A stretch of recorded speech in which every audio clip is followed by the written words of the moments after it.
Bonjour et bienvenue à la météo du Bitcoin. Excusez l'absence de caméra, journée exceptionnelle, il n'y aura pas de brief pour les VIP aujourd'hui. C'était prévu qu'il n'y ait pas de météo aussi, mais je me suis dit, les pauvres, ceux qui veulent en calant 10 minutes de ma journée, même si elle a été chamboulée, pour vous faire un petit rapport. Alors, primo, hier on a eu une chute relativement rapide en synchronisation avec le S&P 500 comme vous pouvez le voir ici et le Nasdaq. Donc les marchés, comme je vous avais déjà dit, étaient très corrélés les uns aux autres. Bien sûr, ça varie selon les jours, mais on est soumis à une période qui est très incertaine entre les guerres, donc les risques de guerre. Les marchés n'aiment pas l'incertitude, mais aussi la macroéconomie, ça veut dire les risques de augmentation des taux d'intérêt de la Banque centrale américaine à partir du mois prochain. Et ce n'est plus une surprise. Alors tous ceux qui pensent que c'est déjà pricé, bon, à mon avis, il faut d'abord voir la réaction. Ça sera pricé quand la direction ira vers le haut malgré les mauvaises nouvelles. Pour l'instant, on est toujours dans ce range. On va considérer qu'il est cassé et qu'on est venu en dessous. Et clairement, le moral est en berne. Clairement, les gens ont plus ou moins baissé les bras. Disons que techniquement, ce M-Top ici, il fait mal au cul et surtout il a fait mal au moral aux gens les plus chauds du marché, hein, des mecs qui sont quand même en général des permaboules. J'en ai vu quand même baisser la bras hier. Donc maintenant, est-ce qu'on se dit, est-ce que là c'est une bonne tentative d'achat? Alors, l'incertitude est la même qu'hier. L'incertitude est la même qu'hier. Est-ce que la guerre avec l'Ukraine c'est fini? Non. Est-ce qu'on a déjà passé l'étape capitale des taux d'intérêt négatifs? Non. Mais bon, maintenant, même si on peut être sceptique court terme, enfin, si vous êtes actif sur le marché des cryptos, eh ben, vous prenez des décisions court terme. Est-ce que ici, ça peut être une bonne opportunité d'achat? Pour l'instant, les acheteurs ne se pointent pas, mais les stops ont été chassés et le moral est au plus bas. Donc si dans la journée les acheteurs se pointaient, à mon avis, il ne faudrait pas lutter contre un mouvement haussier. Au contraire, il faudrait l'accompagner. Maintenant, si vous êtes swing trader et que vous avez pris le parti que le Bitcoin de toute façon irait dans les 56 000, 57 000 et que tout ira bien, normalement, vous n'avez pas dû être stoppé ici. Hein. Ceux qui mettent leur stop au lot le plus proche, en général, ce sont des débutants. Donc, si vous avez pris un swing trade, normalement votre entrée est un peu meilleure que le haut du range ici, hein, que les résistances qui sont là. Et normalement, vous avez votre stop qui est ici, même quand même assez dangereux, mais à mon avis, ça devrait bien se passer. Ou alors ici. Ça, c'est si vous êtes haussier. Si vous êtes baissier,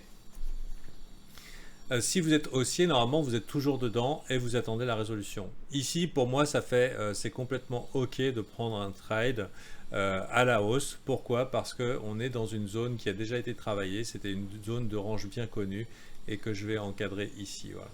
Ouais, ça, c'est une zone de range bien connue. Et on est en train de travailler la même zone. Le fait qu'on sorte, c'est pas du tout garanti. Pour l'instant, les boules ont montré que sur les 15 derniers jours, ils avaient la main. Alors oui, clairement, sur la fin, il y a des gens confomo qui sont allés optimistes un petit peu sur le tard et qui viennent d'être dégagés. Mais est-ce que ça veut dire que c'est finito? Non. Et maintenant, aussi, on est vendredi. On a eu une journée très rouge ici. Si on regarde un petit peu les volumes profile sur S&P 500, on avait vu en début de semaine qu'on arrivait dans des zones de résistance fortes. Et je vous avais dit, ça serait difficile à passer. Vous voyez, aux zones de résistance fortes, on a une distribution de volume déséquilibrée à la hausse, donc beaucoup de volume. Donc potentiellement, si on le perd, résistance. Et là, pas manqué, on s'est tapé 3 jours de mecs qui sont passés surtout longues ici. Et on dégueule par le bas avec une mauvaise news. Et donc là, le prix est en dessous de 3 points de contrôle qui diminuent et qui indiquent une tendance weekly. Là, à gauche, c'est weekly. Relativement baissière long terme, mais ici un gros support. Alors, vu la taille de la chute hier, par exemple sur le Nasdaq, à mon avis, on risque d'avoir un vendredi un petit peu plus optimiste, simplement parce qu'on va aller chercher ceux qui ont FOMO short la guerre, globalement. Ici, par exemple, sur le Nasdaq, ça c'est une bougie rouge vraiment très très élevée. Et forcément, en fin de session, il y a toujours des gens qui viennent adopter le narratif de la journée et qui disent ouais, c'est bon, c'est mort, il faut shorter tout ça, la guerre, etc.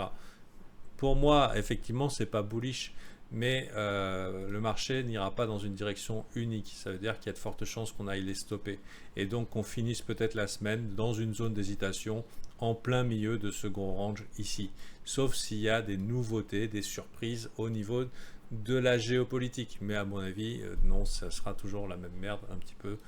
Voilà, avec peut-être une note positive d'un petit rebond pour aller chercher les stops. Alors, est-ce qu'on va avoir ce rebond pendant la session européenne et ensuite on continue à dégueuler pendant la session américaine? Peut-être. Pour l'instant, on ne peut pas le savoir.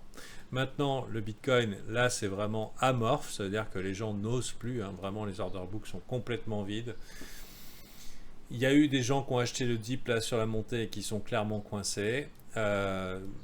Pour moi, j'ai vu la plupart des liquidations proches se faire défoncer et comme je vous avais dit il y a pas mal de temps, j'ai un setup weekly qui me paraîtrait correct. Ça serait quand même bien qu'on aille chercher les 39 000. 39 000, les bras se lèveraient certainement en l'air et on irait chercher des points extrêmes qui ont fait pivot.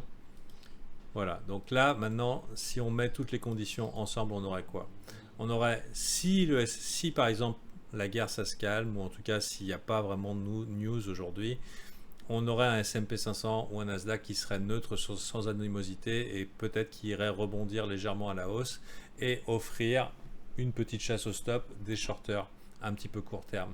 Peut-être redonner un petit peu confiance. Ici on a eu les shorts et là on aurait un potentiel retour. Ici un gros support weekly, ce sont des zones qui ont déjà permis de retourner le marché et on pourrait se dire bon bah comment on pourrait prendre ce trade si on est bullish? Ça pourrait être soit on pourrait rentrer dès ici en sachant qu'on a deux supports long terme qui s'offrent à nous pour protéger notre trade et qui consisterait peut-être à mettre son stop là. Donc ça c'est une idée de trade et que je me vois complètement ok à exécuter. Est-ce que ça veut dire que j'ai une idée de ce que va faire le marché? Non.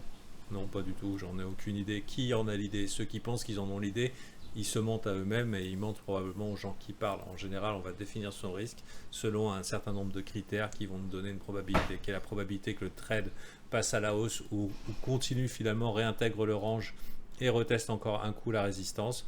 Et ben, je dirais qu'il y aura un bon 55 ou 60% de probabilité qu'on revienne ne serait-ce que tester ici, peut-être pour sortir. Il faudrait voir maintenant où sont les vraies résistances au niveau du volume profile sur les sessions. On va se mettre en 1 heure. Voilà, ici par exemple ça pourrait faire une résistance et sinon ici, mais on aurait quand même une forte chance d'aller dans le week-end ou alors aujourd'hui si on n'a pas de catastrophe mondiale dans les 42 600. Voilà, ça paraît complètement réaliste. Alors, à voir. Maintenant, c'est un trade qui se prend avec un stop large, avec un risque défini. Je ne suis pas dans un environnement de marché où j'ai envie de risquer la ferme, où je mise ma vie sur un trade, où je me mets en situation de danger, ou alors où j'ai du mal à respirer parce que je sais que je joue ma vie sur ce trade. Non, c'est un marché qui navigue en pleine incertitude, mais qui n'empêche pas, alors qu'on vient de liquider, pourquoi pas terminer sur un petit vendredi optimiste avec les actions, et pourquoi pas, qui plus est, la clôture de vendredi étant faite, étant libéré des actions, continuer à la hausse. Maintenant, on pourrait viser très court terme, mais on pourrait viser aussi le swing trade à la hausse. Pour moi, c'est ok. Peut-être même mieux sur Ethereum, mais c'est pas le sujet de la météo du Bitcoin. Donc un trade comme ça, c'est pas dégueulasse pour moi, ça paraît complètement logique. Même pas j'anticipe qu'on va péter la résistance. Allez, simplement aller, disons, par là, ça fait un trade du 2 pour 1. Ça peut vraiment bien se passer. Bon, bien sûr, février, mars, c'est pas top sur les indices, ça l'a jamais été. Et mars, ça risque d'être catastrophique. Voilà, donc on gère le risque de manière appropriée. Qu'est-ce que je voulais dire enfin, c'est que la semaine prochaine, Biden annonce qu'il va faire un ordre d'exécutif pour réguler les cryptos et réfléchir aux crypto-monnaies de banque centrale. Je sais pas, c'est soi-disant pour protéger le consommateur, mais je suis pas sûr que ce soit une bonne nouvelle. Comme je vous disais, jusqu'à maintenant, ça se passait bien, on n'avait pas de mauvaises nouvelles sur les cryptos, on était juste dans une zone de turbulence après un gros dégueulis. On était tombé relativement, on est tombé techniquement, voilà, il y avait beaucoup d'acheteurs, on est rentré dans une petite tendance baissière. Maintenant, si en plus de ça, on se prend des coups de massue avec un narratif régulation, bah là, il va falloir être très attentif à ce que fait le prix.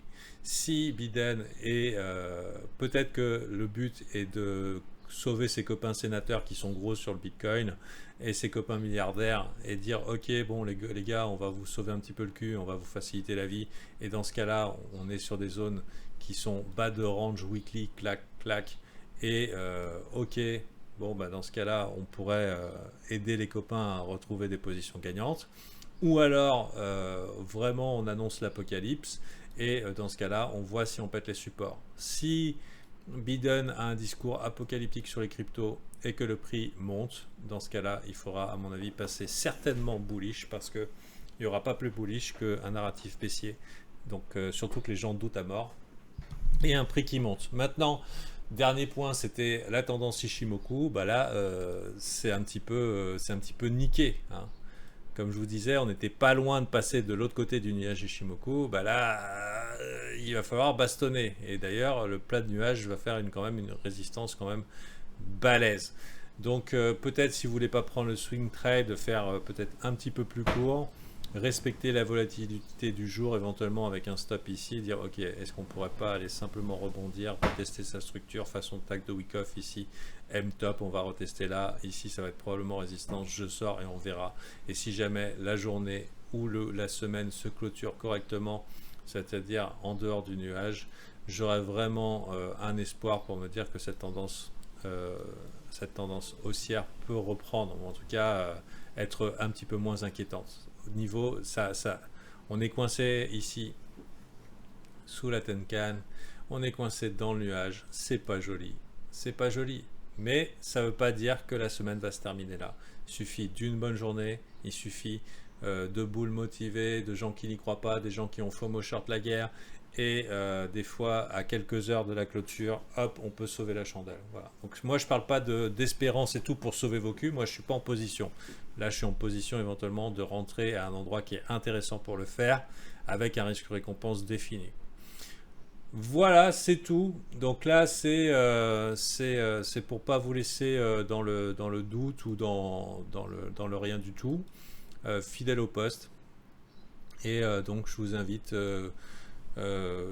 à rien du tout. Si vous voulez venir dans mon groupe VIP, aujourd'hui, de toute façon, il n'y aura pas de brief. Et on est déjà bien avancé dans le mois, donc c'est pas forcément un bon investissement pour le ratio temps. Mais sachez que voilà.